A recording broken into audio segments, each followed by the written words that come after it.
جنت کا دروازہ صدیق کو پکارے گا، کیونکہ جنت کے دروازوں کی بھی یہ خواہش ہے کہ کاش ہمیں یہ نصیب ہو جائے کہ ہم اس ایڑی کو چوم لیں جو حضور کے نام پہ غار ثور میں قربان ہوتی ہے۔ سبحان اللہ۔ اور حضرت شیر خدا علی المرتضیٰ کرم اللہ وجہہ الکریم حضور علیہ السلام کی خدمت میں حاضر ہیں۔ سرکار ان سے محو گفتگو ہیں، یعنی سرکار کلام کر رہے ہیں۔ یہ چھوٹے بچے ہیں، آپ نے بالکل خاموش ہو کے بیٹھنا ہے، آپ نے بولنا نہیں ہے، سبحان اللہ کہنا نہیں تو ایسا کہنا ہے، اونچا تو بولنا ہی نہیں ہے، میری بات سمجھیں۔ حضرت شیر خدا سے سرکار کلام فرما رہے ہیں، اور حضور علیہ السلام جب کلام فرما رہے ہیں تو صدیق اکبر تشریف لائے، حضور کی خدمت میں حاضر ہوئے، ویسے تشریف لائے۔ جب صدیق اکبر سرکار کی خدمت میں آ رہے تھے نا، تو حضور علیہ السلام نے حضرت شیر خدا سے کلام چھوڑا، صدیق اکبر کی طرف سرکار چل پڑے۔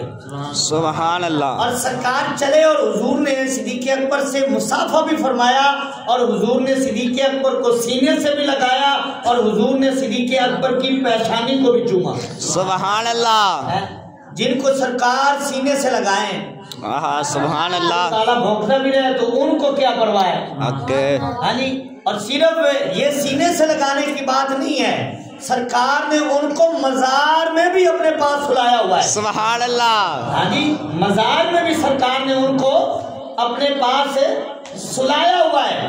اور باب السلام سے جب ہم داخل ہوں، اللہ تعالیٰ سب کو عطا فرمائے مدینہ شریف کی زیارت ہے۔ آمین۔ جب ہم مزار شریف باب السلام سے داخل ہوں سلام کرنے کے لیے، تو قبلہ پیر صاحب آپ نے بھی عمرہ کیا ہوا ہے، اور دیگر جہاں جو بیٹھے ہیں ان کو پتہ ہے، اور جو نہیں اللہ ان کو عطا فرمائے۔ آمین۔ جب باب السلام سے داخل ہوتے ہیں سلام کے لیے، تو جب چلتے چلتے سب سے پہلے جو نام آتا ہے نا وہ حضور کا آتا ہے۔